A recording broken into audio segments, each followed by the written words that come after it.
Eddie Mansell here from Ray White Projects. I'm joined today by Ross Denny, who's our Head of Finance. Thought it'd be a great conversation piece. I mean, Ross, you and I always talk constantly about buying an investment property. We've gone back and forth and we've talked about the different types of properties in different countries you've bought. I thought it'd be good today to sort of share your wisdom or your thoughts with everybody as to what you like buying, what you look for when you're buying a property, how you're sort of seeing interest rates in the current market. So great for you to join us. I mean, firstly, what age were you when you bought your first investment property? So I was 24 when I bought my first investment property back in Bonnie, Scotland. And at that time, when I bought the first one, I had no idea what I was doing. In fact, it was a friend of mine that was like, "Ross, there's these properties for sale. They're new builds. They're brand new. They've got porcelanosa tiles or whatever it was at the time." And to be honest, that was it. I bought my first apartment because my friend bought his first apartment in the same building. That's the knowledge I had. All important question. Mum and Dad help you at the time with a deposit? Mum and Dad did actually help me with the deposit at the time as well. Yep, just to get me started. So yes, I did owe Bank of Mum and Dad a little bit of money, which is now all paid back and then some. So that's becoming a common, especially we've discussed this several times. We're now seeing that as a common sort of occurrence.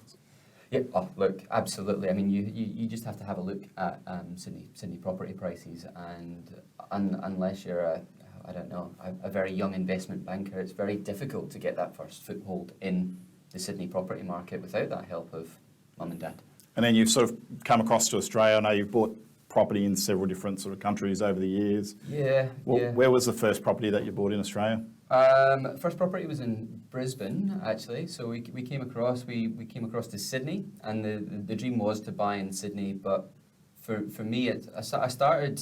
This would have been my fourth property that I was buying at that point. I was trying to get a little bit more sophisticated with it, and I was just looking at yield. That was my focus: yield. And Sydney just couldn't deliver it, and as an accountant, the maths didn't add up for me. So I purchased up in Brisbane. How long ago was that?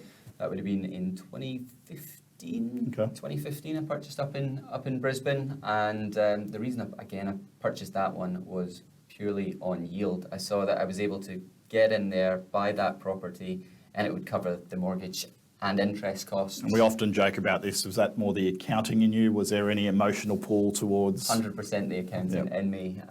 The property itself, didn't look great. That's probably why there wasn't many people interested in it. It had low ceilings, but the thing is, it was big. It was in a good location, and the rental yield was. It's quite funny. I've always sort of come from what my parents used to instill in us is, don't buy a property unless you potentially live in there yourself. So it's just interesting to hear the different sort of thought processes. Yeah, and I'm not saying I was right though either, because again, as the journey sort of continues, I think the needs sort of change a little bit as well.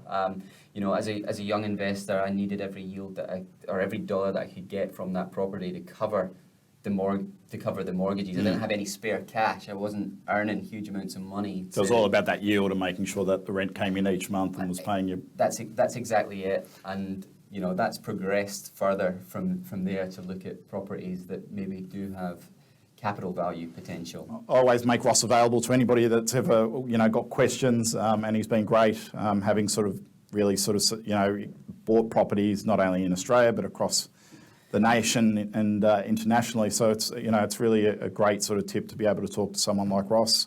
If you've got any questions, please reach out to us.